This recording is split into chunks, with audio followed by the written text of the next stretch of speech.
Tras la pista del dios alado. Hermes y el hermetismo a lo largo de los tiempos. Hay pocos nombres a los que personas y disciplinas más diversas puedan atribuirse el título de término hermético. Los alquimistas antiguos y contemporáneos aplican el adjetivo hermético a su arte, mientras que los magos le dan el nombre a sus ceremonias de evocación e invocación. Seguidores de Meister Eckhart, Raymond Schul, Paracelso, Jacoba Boehme, más recientemente, a Valentin Tomberg se unen académicos del esoterismo, todos ellos atribuyen a sus actividades la palabra hermético. ¿Quién fue entonces Hermés y qué puede decirse de la filosofía o religión que es? Conectado con él. El erudito de principios del siglo XX Walter Scott, en su clásico edición de los textos herméticos, escribe sobre una leyenda preservada por el escritor renacentista Vergilio. Dicen que este Hermés dejó su país y viajó por todo el mundo, y que intentó enseñar a los hombres a reverenciar y adorar a un solo Dios, el demiurgo y generador de todas las cosas, y que vivió una vida muy sabia y piadosa.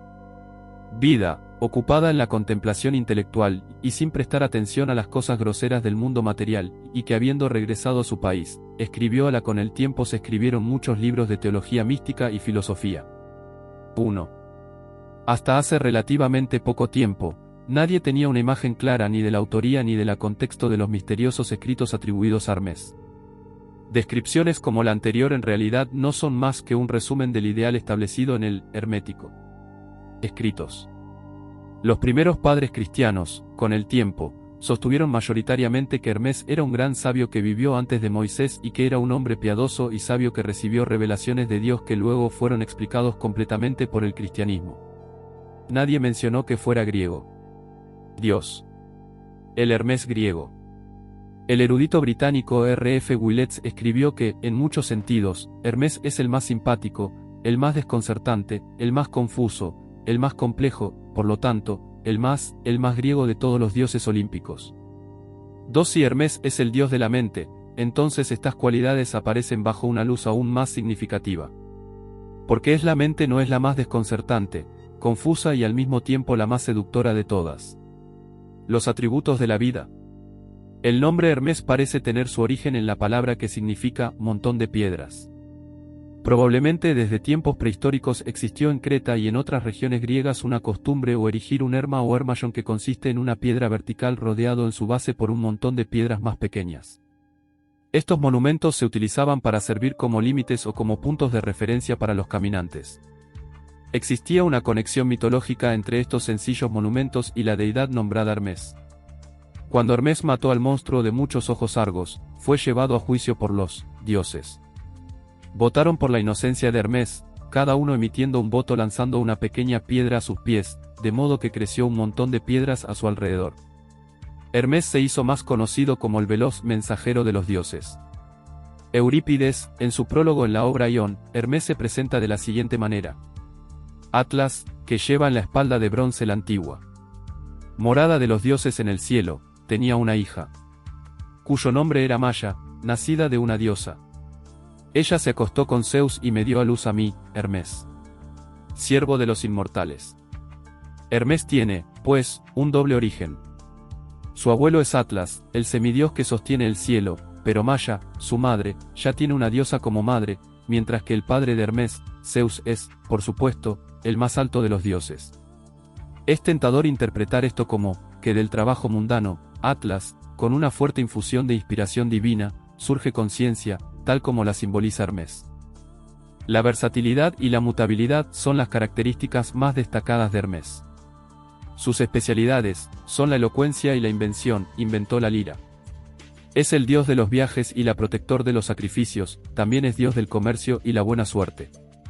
La cualidad común en todo esto es nuevamente conciencia, el movimiento ágil de la mente que va y viene, uniendo humanos y dioses, ayudando al intercambio de ideas y bienes comerciales.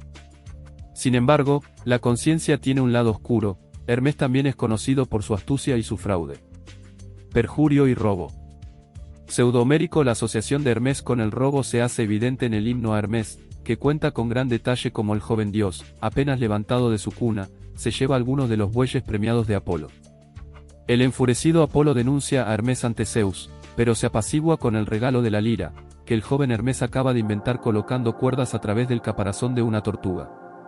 Que el dios ladrón y tramposo es el que otorgar el instrumento de la poesía a Apolo puede ser un punto de cierta importancia. El arte es otorgado no por la rectitud prosaica, sino por la libertad de la intuición, una función no limitada por reglas terrenales. Aunque Hermes es considerado uno de los dioses más antiguos y primitivos de los griegos, goza de tanta prominencia posterior que debe ser reconocido como un arquetipo dedicado para mediar y unificar los opuestos. Esto presagia su papel posterior como maestro mago y alquimista, como se le conoce, prototipos de los suyos. Era una verdad frecuentemente reconocida por la élite culta de la sociedad griega. Que algunos de los dioses egipcios, como Isis, eran de tal estatura que unían dentro de sí mismos una multitud de deidades griegas. Los romanos, que eran plenamente conscientes de que sus dioses no eran más que griegos rebautizados, deidades, siguieron el ejemplo de sus mentores. A medida que el imperio romano se expandió a ocupar las diversas tierras mediterráneas, incluido Egipto, el ascenso de los arquetipos de algunos de los dioses egipcios más prominentes se hizo evidente. Aquí nos enfrentamos al fenómeno controvertido del sincretismo, que juega un papel vital en la nueva manifestación de Hermes en los últimos siglos antes de Cristo y en los primeros siglos del cristianismo. Durante este periodo, el mundo mediterráneo estaba experimentando un notable auge religioso. Desarrollo. Las antiguas religiones estatales habían perdido su influencia sobre muchas personas. En su lugar, habían surgido un gran número de religiones, filosofías y ritos a menudo relacionados entre sí, facilitada por la unidad política impuesta por el Imperio Romano. Este nuevo ecumenismo del espíritu era uno que con razón podríamos admirar. Aunque a menudo ridiculizado como mero sincretismo por escritores posteriores, poseía muchas características a las que varios los ecumenistas aspiran incluso hoy. No es en absoluto imposible que la región mediterránea, del período helenístico tardío estaba de hecho en camino hacia un cierto tipo de religión. Unidad. La religión mundial que podría haber surgido habría sido mucho más sofisticado de lo que la acusación de sincretismo nos haría creer. Lejos de ser un mosaico de elementos incompatibles, esta espiritualidad mediterránea emergente dio origen a señas de identidad de un misticismo profundo, poseedor de una sabiduría psicológica aún admirada en nuestros días. En su época por figuras como C.G. Jung y Mircea Eliade. An important feature of this era was the rise of a new worship of Hermes. Proceeding from the three principal Egyptian archetypes of divinity, we find three great forms of initiated religion spreading along the shores of the Mediterranean, the cults of the mother goddess Isis, the victim god Osiris, and the wisdom god Hermes, all of which appeared under various guises. Of these three we shall concern ourselves here with Hermes. It was during this period that the swift god of consciousness took his legendary winged sandals and crossed the sea to Egypt in order to become the Greco-Egyptian trisegretest Hermes. Hermes de Egipto. El dios egipcio Tot, o Teuti, en forma de ibis. Con él está su compañero, el simio, ofreciendo el ojo de Horus. De los dioses de los egipcios de Ea Walis Bash. El griego Hermes encontró su análogo en Egipto como el antiguo dios de la sabiduría Tot, a veces escrito Tous o Tauti. Este dios era adorado en su principal lugar de culto, Chmun, conocida también como la ciudad de los ocho, llamada Hermópolis griega. Hay evidencia de que este lugar fue un centro para el culto de esta deidad al menos desde tiempos remotos. Como 3000 a.C. Tot jugó un papel en muchos de los mitos del Egipto faraónico, desempeñó un papel en la mito de la creación, era el registrador de los dioses y el principal defensor del alma. En el juicio de los muertos. Fue él quien inventó la escritura. Escribió todos los antiguos textos, incluidos los más esotéricos, entre ellos el libro de las respiraciones, que enseñó a los humanos cómo convertirse en dioses. Estaba conectado con la luna, por lo tanto, era considerado gobernante de la noche. Tot también fue el maestro y ayudante de la antigua Trinidad egipcia. De Isis, Osiris y Horus, fue bajo sus instrucciones que Isis ejerció su amor sagrado magia mediante la cual devolvió la vida al asesinado Osiris. Lo más importante, quizás, para nuestros propósitos es que Tot actuó como emisario entre los ejércitos contendientes de Horus y Ses y finalmente llegaron a negociar el tratado de paz entre estos dos dioses. Su papel como mediador entre los opuestos se hace evidente, tal vez prefigurando el papel del mercurio alquímico como el medio de la conjunción. La forma animal de Tot es la del ibis, con su pico largo y ligeramente curvado. Estatuas. Los dioses de Tot a menudo representan a un humano majestuoso que lleva la máscara de la cabeza de este pájaro, otros simplemente mostrar el ibis en sí. Fue a este poderoso dios a quien los hermetistas egipcios del segundo y tercer siglos DC se unió a la imagen y, especialmente, al nombre del griego Hermes. A partir de esto, con el tiempo, el nombre Hermes pasó a no denotar ni a Tot ni a Hermes propiamente dicho, pero surgió una nueva figura arquetípica, Hermes Trimegisto, que combinaba las características de ambos.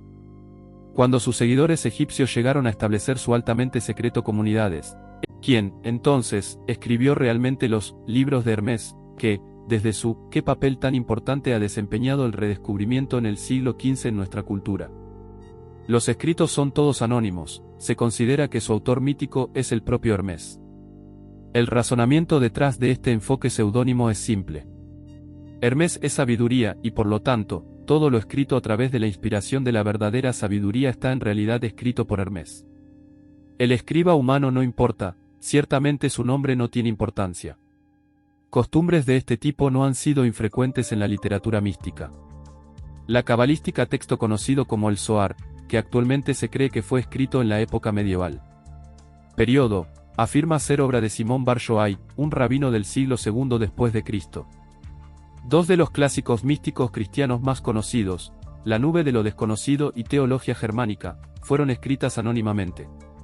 Los miembros de las comunidades herméticas eran personas que, educadas en la antigüedad, la tradición religiosa egipcia, ofreció su propia versión de la religión de la Gnosis, que otros los propusieron de una manera más apropiada a la psique de otras nacionalidades. Orígenes, en particular hebreo, sirio o mesopotámico. Sir W.M.F. Petrie III nos presenta un estudio de tales monjes y ermitaños paganos que reunidos en los desiertos de Egipto y otras tierras. Nos habla de los monjes, su atención a la limpieza, su silencio durante las comidas, su aislamiento y su meditación. Piedad. Parecería que los hermetistas eran reclusos de este tipo. A diferencia de los gnósticos, que en su mayoría vivían vidas seculares en las ciudades, los hermetistas siguieron un estilo de vida similar al que Josefo atribuye a los esenios. En cuanto a creencias, es probable que los hermetistas y los gnósticos fueran cercanos. Parientes espirituales. Las dos escuelas tenían mucho en común, su director. La diferencia es que los hermetistas consideraban la figura arquetípica de Hermes como la encarnación de la enseñanza salvífica y la iniciación, mientras que los gnósticos veneraban la más reciente figura salvadora conocida como Jesús de manera similar. Ambos grupos estaban singularmente dedicados a Gnosis, que ellos entendían como la experiencia del conocimiento interior liberador. Ambos consideraban la encarnación como una limitación que conducía a la inconsciencia, de la que solo la Gnosis puede liberar el espíritu humano. La mayoría de las enseñanzas herméticas se corresponden estrechamente con ideas fundamentales de los gnósticos. También hubo algunas divergencias, en su mayoría menores, entre los dos, a los que nos referiremos más adelante. A juzgar por sus escritos y por la reputación de que gozaban entre sus contemporáneos, los miembros de las comunidades herméticas eran personas inspiradas que creían firmemente que estaban en contacto con la fuente de toda verdad, la encarnación misma de la sabiduría divina. Sí mismo.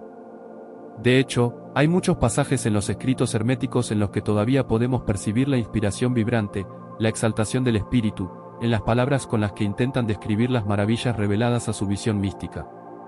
Como los gnósticos, de quienes Jung dijeron que trabajaron con imágenes originales y convincentes del inconsciente profundo, en los hermetistas experimentaron visiones poderosas y extraordinarias a las que intentaron dar expresión en sus escritos. Sentimiento intenso generado por la experiencia espiritual personal. Impregna la mayoría de los documentos herméticos. El currículo hermético.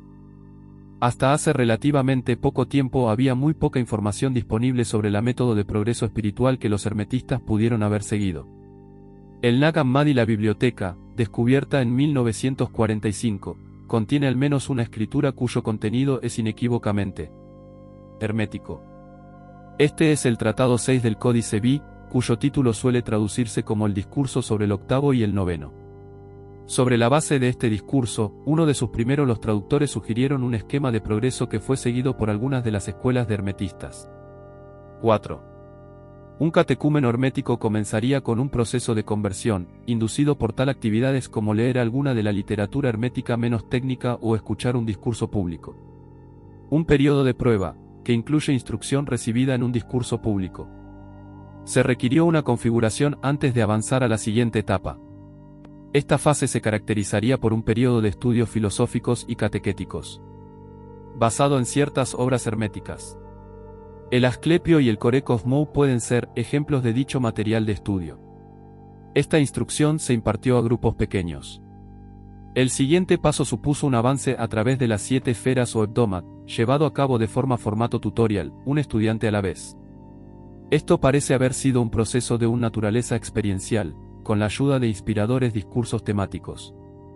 En esta progresión, él se imagina que el candidato comienza su viaje desde la Tierra y asciende a través de los planetas a una región libre de influencias cósmicas inmediatas.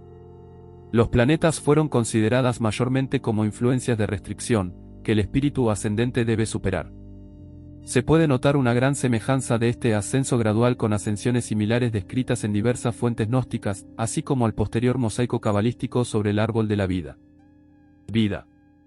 El paso final fue lo que podría llamarse la liturgia del misterio de Hermes Trismegisto. Del discurso de la octava y la novena se considera a menudo una buena obra. Ejemplo. Aquí el hermetista renace espiritualmente en una región trascendental más allá del 7 planetas. Su estatus actual es el de un neumático, u hombre del espíritu. Nota una vez más la similitud con el gnosticismo. Este nivel implica una experiencia de un cambio profundo e iniciático de conciencia en él. Que el iniciado se vuelve uno con el un yo más profundo que reside en su alma, que es una porción de la esencia de Dios. La experiencia se lleva a cabo en un entorno totalmente privado. Las únicas personas presentes son los iniciados y el iniciador, llamados Hijo y Padre en este texto. La liturgia toma la forma de un diálogo entre estos dos. Los hermetistas también tenían sus propios sacramentos. Estos parecen haber consistido principalmente de una forma de bautismo con agua y una unción parecida a un bautismo y un crisma, como se menciona en el Evangelio gnóstico de Felipe. El Corpus Hermeticum menciona una unción con agua ambrosial y un bautismo autoadministrado en un vaso sagrado, la crátera, enviado por Hermes desde los reinos celestiales. Los escritos herméticos. El número original de escritos herméticos debe haber sido considerable. Un buen número de estos se perdieron durante la destrucción sistemática de literatura no cristiana que tuvo lugar entre los siglos IV y V después de Cristo. Los escritores antiguos a menudo indican la existencia de tales obras. En el siglo I después de Cristo, Plutarco menciona a Hermes como 3 veces mayor. El padre de la Iglesia del siglo III, Clemente de Alejandría, dice que los libros de Hermes trata de la religión egipcia. 5 y Tertuliano, Jámblico y Porfirio parecen estar familiarizados con la literatura hermética. Scott muestra cómo la antigua ciudad de Harran, en Oriente Medio, albergó tanto a hermetistas como a creyentes herméticos. Libros en el período musulmán. 6. 1000 años después, en 1460, el gobernante de Florencia, Cosimo de Medici, adquirió varios textos herméticos previamente perdidos que se habían encontrado en el Imperio bizantino. Estos se creía que las obras eran obra de un personaje histórico llamado Hermes Trismegisto, que era considerado contemporáneo de Moisés. Traducido por los eruditos y entusiastas Marsilio Ficino y otros, los libros herméticos pronto ganaron la atención de una intelectualidad que estaba hambrienta de un enfoque más creativo de la espiritualidad que el que había recibido hasta ahora disponible. La colección más extensa de escritos herméticos es el Corpus Hermeticum, un conjunto de unos 17 textos griegos breves. Otra colección, realizada por un erudito llamado Juan Estobaeo en el siglo V después de Cristo. Otros 2 textos, más extensos, se mantienen independientes. El primero es el Asclepio, conservado en una traducción latina que data probablemente del siglo III siglo DC. El segundo toma la forma de un diálogo entre Isis y Horus y tiene el título inusual de Corecos Mou, que significa hija del mundo. La reacción del establishment cristiano a estos escritos fue ambivalente. Es cierto que nunca fueron condenados e incluso fueron venerados por muchos eclesiásticos prominentes. Por ejemplo, en Ferrara se imprimió en 1593 un volumen autorizado de los libros herméticos. Fue editado por un tal cardenal Patrizzi, quien recomendó que estas obras sustituyeran a Aristóteles como base de la filosofía cristiana y debe estudiarse diligentemente en escuelas y monasterios. Es asombroso el giro que podría haber tomado la cultura occidental si las enseñanzas herméticas reemplazaron a la teología aristotélica de Tomás de Aquino como norma. Doctrina de la Iglesia Católica. Sin embargo, esto no iba a suceder. Uno de los principales propagandistas del hermetismo, el brillante fraile Giordano Bruno, fue quemado en la hoguera como hereje en 1600, y aunque otros continuaron con su entusiasmo por las fascinantes enseñanzas de los libros de Hermes, las sospechas y dudas de los de mente estrecha continuaron frenando cualquier intento general. ardor. En el siglo XVII, los libros herméticos habían gozado de una popularidad intermitente en Europa durante unos 150 años. La llegada de la Reforma Protestante y la consiguiente, sin embargo, las luchas religiosas estimularon una tendencia hacia la ortodoxia racionalista en todos los ámbitos. Cuarto. Otro factor fue el trabajo del erudito Isaac Casaubon, quien utilizó el sistema interno evidencia en los textos para demostrar que habían sido escritos, no por un contemporáneo de Moisés, pero a principios de la era cristiana. 7. En el siglo XVIII, las enseñanzas herméticas quedaron totalmente eclipsadas y las nuevas la erudición, que se enorgullecía de su oposición a todo lo que llamaba superstición, tenía una visión negativa de esta antigua fuente de misticismo y conocimiento oculto. Ni siquiera existía una edición crítica y académicamente respetable del Corpus Hermeticum de Walter Scott hasta que apareció Hermética en 1924. Si uno necesita un ejemplo de cuán flagrantemente puede errar la investigación académica, si uno persiste en sus errores, basta con contemplar las opiniones académicas oficiales de los libros herméticos durante el periodo de 150 años hasta mediados del siglo XX. La opinión general era que estos escritos eran falsificaciones neoplatónicas o anticristianas, sin valor para el estudio de la religión. A mediados del siglo XIX, estos eruditos, como Gustave Partey VIII y Louis Menard IX, comenzaron a plantear objeciones a la teoría de la falsificación, pero pasaron otros 50 años para que se hicieran. Puntos de vista para ganar audiencia. La conexión oculta y el renacimiento hermético. Hermes Trismegisto y el fuego creador que une a las polaridades. De Stolzius viene Stolzenberg, Viridarium Chimicum, Frankfurt, 1624. Aunque el sistema hermético ha influido indudablemente en gran parte de lo mejor del cristianismo, pensamiento, el impacto más duradero del hermetismo en la cultura occidental se produjo a través de la tradición mística u oculta heterodoxa. El ocultismo renacentista, con su alquimia, la astrología, la magia ceremonial y la medicina oculta se saturaron con las enseñanzas de los libros herméticos. Este contenido ha permanecido como parte permanente de las transmisiones ocultas de Occidente y representa el fundamento de todas las principales corrientes ocultistas occidentales. Se ha demostrado la presencia de elementos herméticos en él, la escuela de Jacob Boehme y en los movimientos Rosacruz y masónico, por ejemplo. No pasó mucho tiempo antes de que esta tradición, unida a órdenes secretas de iniciados y sus verdades arcanas, dieron paso a una transmisión más pública de sus enseñanzas. Esto ocurrió inicialmente a través del trabajo de H. P. Blavatsky y su Sociedad Teosófica a finales del siglo XIX. G. R. S. Mead, un joven y culto teósofo inglés que se convirtió en un estrecho colaborador de M. Blavatsky en los últimos años de su vida, fue el principal agente del resurgimiento del gnóstico y la sabiduría hermética entre los ocultistas de finales del siglo XIX y principios del XX. Mead se hizo conocido por primera vez por su traducción de la gran obra gnóstica Pistis Sophia, que apareció en 1890-91. En 1906 publicó los 3 volúmenes de 3 veces más grande Hermés, en el que recopiló todos los documentos herméticos disponibles en ese momento y añadió comentarios perspicaces propios. Este volumen fue seguido de otras obras más pequeñas de orden similar. El impacto de Mead en la renovación de no debe subestimarse el interés que despiertan el hermetismo y el gnosticismo en nuestro siglo.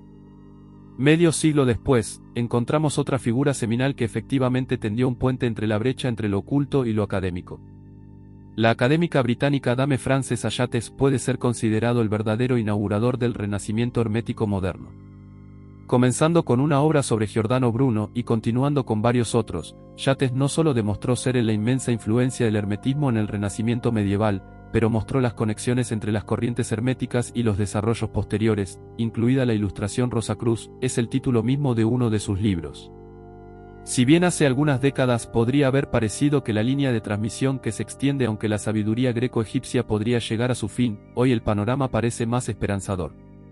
El descubrimiento y la traducción de la biblioteca de Nag Hammadi generaron un gran interés en asuntos gnósticos que no parecen haber disminuido con el paso del tiempo. Debido a la estrecha afinidad de los escritos herméticos con los gnósticos ha suscitado el actual interés en el gnosticismo también se extiende al hermetismo. La mayoría de las colecciones de escrituras gnósticas. Los artículos publicados hoy incluyen algo de material hermético. El gnosticismo y el hermetismo florecieron en el mismo periodo, están igualmente preocupados con conocimiento personal de Dios y del alma, e igualmente enfático en que el alma solo puede escapar de su esclavitud a la existencia material si alcanza la verdadera comprensión estática, gnosis. Alguna vez estuvo de moda caracterizar al hermetismo como optimista, en contrato con el pesimismo gnóstico, pero tales diferencias están siendo actualmente expresados menos que antes. Las escrituras de Nag Hammadi han sacado a la luz un lado del gnosticismo que lo une más estrechamente al hermetismo de lo que muchos habrían pensado posible. Existen contradicciones aparentes, no solo entre los escritos herméticos y gnósticos, sino dentro de los propios materiales herméticos. Tales contradicciones cobran gran importancia cuando uno contempla estos sistemas desde fuera, pero se pueden conciliar mucho más fácilmente por alguien que entra en los sistemas y los observa desde dentro. Una posible clave para una de esas paradojas es la probabilidad de que las palabras de estas escrituras fueran el resultado de estados trascendentales de conciencia experimentados por sus escritores. Tales palabras nunca fueron destinadas a definir asuntos sobrenaturales, pero solo para dar a entender su impacto en la experiencia. Desde una perspectiva contemporánea, la figura de Hermes, tanto en su forma griega como egipcia, manifestaciones, se erige como un arquetipo de transformación a través de la reconciliación de los opuestos. Ciertamente, Jung y otros psicólogos de orientación arquetípica veían a Hermes en esta luz. Si nos inclinamos a esta opinión, deberíamos regocijarnos por el renovado interés en Hermes y su gnosis atemporal. Si evocamos la famosa imagen del dios veloz, repleto de casco alado, sandalias y caduceo, aún podríamos pedirle que reconciliar las divisiones y contradicciones de este reino inferior en el abrazo de conciencia iluminada. Y dado que, como todos los dioses, es inmortal, podría ser capaz de cumpla nuestra petición como lo hizo con sus devotos de antaño.